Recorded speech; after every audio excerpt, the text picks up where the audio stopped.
You've been feeling it, that restlessness, that edge, that quiet voice that says, this isn't working anymore. And part of you is scared to listen. But here's the truth. If you are here, if this video found you, you are already at the crossroads. And that is not an accident. Today we're talking about sacred rage and the goddess who stands where the paths split, where identities fall away, where illusions die.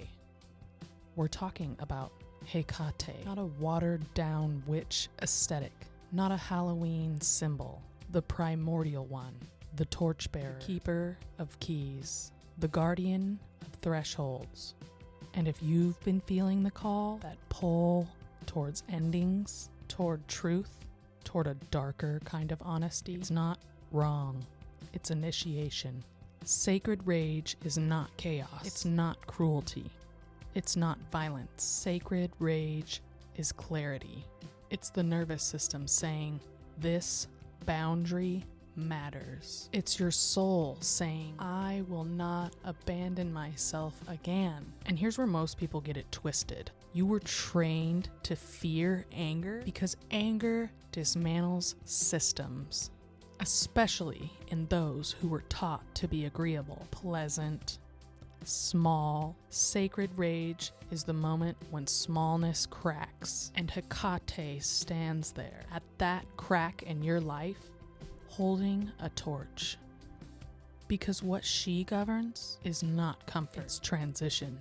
And if she's showing up in your awareness right now, in dreams, tarot, synchronicity, in that subtle obsession you can't explain, it means something in your life is ready to end, not to punish you, to free you. In ancient myth, Hecate stood at the crossroads, three-formed, seeing past, present, future, holding keys to doors most would be afraid to open. But here's something they don't emphasize enough.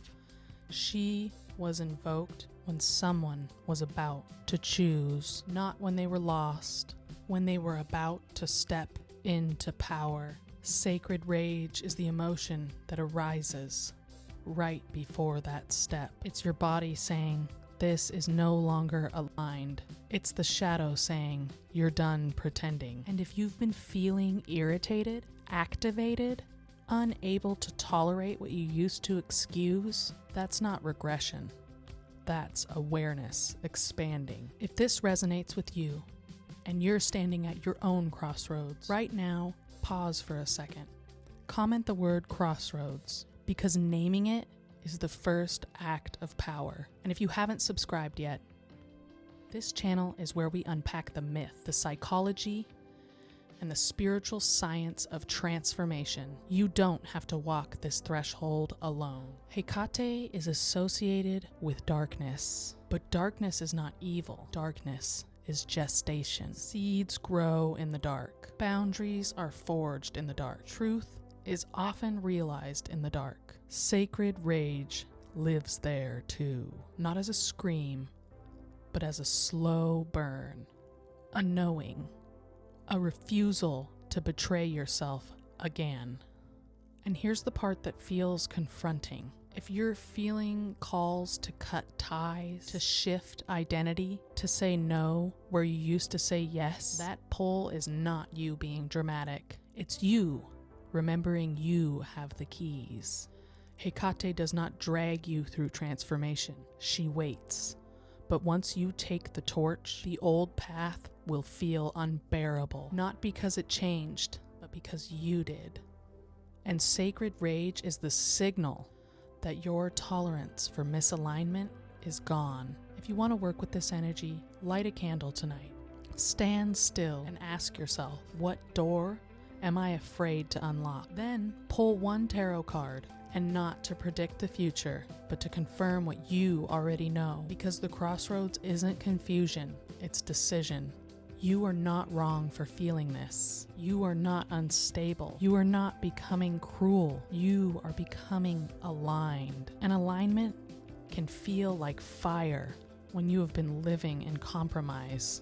Hecate doesn't punish. She reveals. She doesn't destroy your life. She illuminates where you have been shrinking. And if you feel her call, follow it. Slowly, consciously, but don't silence it. Because sacred rage isn't the end of you.